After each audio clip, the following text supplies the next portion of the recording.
السلام علیکم ورحمۃ اللہ۔ ناظرین، امید کرتا ہوں آپ خیریت سے ہوں گے۔ ناظرین، ہم جب رات کرتے ہیں، جب رات ہوتی ہے، اندھیرا چھا جاتا ہے اور جسم پر سستی آنے لگتی ہے اور انسان رفتہ رفتہ بیڈ اور نیند کی طرف جانے لگتا ہے، سارے دن کی اور دن بھر کی جو تھکان ہے، مختلف کاموں کی وجہ سے، مختلف مصروفیات کی وجہ سے،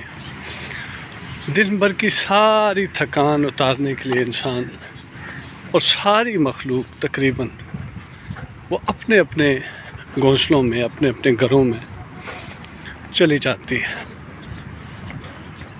ناظرین، سارے دن کی تھکان بسا اوقات اتنی زیادہ بڑھ جاتی ہے، بالخصوص اگر ذہنی تھکان ہو تو پھر وہ نیند میں بھی خلل ڈالتی ہے۔ آج جو گزشتہ رات ہے، اس رات تقریباً صبح کے 3 بجے کے قریب سونے کا معاملہ بنا۔ اس سے پہلے وہ سارا سلسلہ جاگنے میں گزرا۔ اس کے بعد جب سو گئے تو ایسے بے ہنگم سوئے کہ فجر کی نماز بھی وہ بھی ضائع ہو گئی، اور پھر جب اٹھنے کو جی چاہا کہ اٹھنا ضروری ہے، جانا ہے، اپنی روزمرہ جو مصروفیات ہے اس میں شامل ہونا ہے، ناظرین پھر اٹھنے کا جی نہیں چاہا۔ یہ جی نہیں چاہا، اس پر غور کیجیے گا۔ 2 دفعہ الارم لگائے، دونوں الارم ہوئے، بیل ہوئی، جگایا گیا، پھر الارم کو آف کیا اور پھر سو گیا۔ جسم اتنا تھکا تھا ذہن کے تھکان کی وجہ سے کہ اٹھنے کو جی نہیں چاہتا تھا۔ بالآخر خود پر جبر کیا اور وہ پہلا سٹیپ لیا اٹھنے کا پہلا سٹیپ لیا، خود پر جبر کیا، خود کو منوایا، قائل کیا، قائل ہو گیا۔ اور پہلا سٹیپ جب میں نے لے لیا اور میں گھر سے نکل پڑا نہا دھو کے، تو یقین جانے میرا وہ جسم جو ٹوٹ رہا تھا، اٹھتے وقت مجھے جس چیز کا احساس تھا کہ میرا جسم تھکان کی وجہ سے ٹوٹ رہا ہے، اب وہ جسم اتنا ریلیکس ہو چکا ہے جیسا کہ تھکان میرے قریب ہی نہیں آئی۔ اب اس جسم میں اتنی انرجی آ چکی ہے کہ مسلسل 1 گھنٹے سے پیدل چلے جا رہا ہوں، کسی قسم کی کوئی تھکاوٹ نہیں۔ روزانہ کی جو واک ہے یہ بھی ہے، لیکن ایک انرجی جو ہے وہ اللہ نے داخل کر دی۔ وجہ کیا کہ وہ جو جی نہیں چاہ رہا تھا، وہ ایک سوچ تھی، اس سوچ کو ختم کیا، اور جب اس سوچ کو ختم کرنے کے لیے اپنی ذات پر محنت کی اور فیصلہ کیا اور اپنے آپ کو مجبور کیا کہ اٹھا جا سکتا ہے، تھکاوٹ دور کی جا سکتی ہے، دن بھر کی ذمہ داریوں سے دستبردار ہونے کے بجائے ان کو نبھایا جا سکتا ہے، تو پھر بستر چھوڑا گیا، پھر گھر چھوڑا گیا اور گھر سے باہر نکلا گیا، اور ابھی اپنے سفر پر ہوں، راستے میں ہوں۔ ناظرین، زندگی میں بے شمار ایسے معاملے کہ جس میں انسان تھک ہار کے بیٹھ جاتا ہے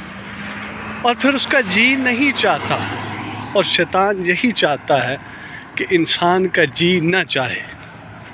ہر اس کام میں جس سے اس کا بیڑا پار ہونا، جس کی اب میں روحانیت کی طرف اس کو لے کے جاتا ہوں۔ پہلے تو مادیت کا ٹچ تھا، جس سے انسان کی اور بالخصوص اللہ کی تخلیق کی ہوئی اس اسپرٹ انسان کی، اس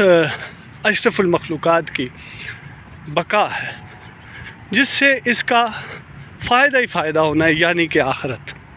پھر وہ نماز کی طرف بھی چاہے گا کہ اس کا جی نہ چاہے، کوشش کرے گا کہ اس کا جی نہ چاہے۔ شیطان سوچ میں داخل ہوتا ہے اور سوچ میں داخل ہو کر ہر اس کام سے، ہر اس چیز سے بیزار کرنے کی کوشش کرتا ہے جس میں انسان کی فلاح ہے، جس میں انسان کا فائدہ ہے، اور ہر اس چیز سے بیزار کر دیتا ہے جس سے انسان کو سروکار ہونا اور جس سے واسطہ پڑنا، جیسا کہ آخرت۔ آج آپ دیکھیں، میں صبح فجر کی نماز سے آپ کو بات سمجھا رہا ہوں کہ اٹھا نہیں گیا، جی نہیں چاہا، تھکاوٹ کا احساس تھا، لیکن جب فیصلہ کر لیا کہ اس تھکاوٹ کو دور کرنا ہے، اور پھر اس تھکاوٹ کے احساس کو دور کیا اور بستر کو جھنجھوڑ کے اور اکھیڑ کے ادھر پچھاڑ دیا دوسری طرف، اور پھر ہم نکلے بستر سے باہر، اور پھر کھا پی کے اللہ کی نعمتیں کھائیں، اور وہ جو روزانہ کی ایک واک ہے اس پر چل نکلے بغیر کسی تھکاوٹ کے۔ میں حیران ہوں کہ وہ ساری کی ساری تھکاوٹ کہاں گئی؟ وہ ایک سوچ تھی، وہ تھکاوٹ نہیں تھی، وہ ایک سوچ تھی۔ انسان کو اللہ نے بے شمار صلاحیتوں سے نوازا ہے، سو انسان کبھی نہیں تھکتا یہاں تک کہ اسے موت نہ آ جائے۔ ناظرین، اگر آپ بھی زندگی کے کسی سفر میں تھک جاتے ہیں، اور بالخصوص روحانی سفر میں آپ کا جی نہیں چاہتا، دراصل وہ آپ کی تھکاوٹ نہیں ہوتی، ایک وسوسہ ہوتا ہے، ایک خیال ہوتا ہے، اور ایک سوچ ہو سکتی ہے جسے آپ کو مات دینی ہے۔ ندیم ڈیجیٹل ڈائری دیکھنے کا شکریہ، اپنا خیال رکھیے، صبح بخیر، تھینک یو، سلامت رہیں۔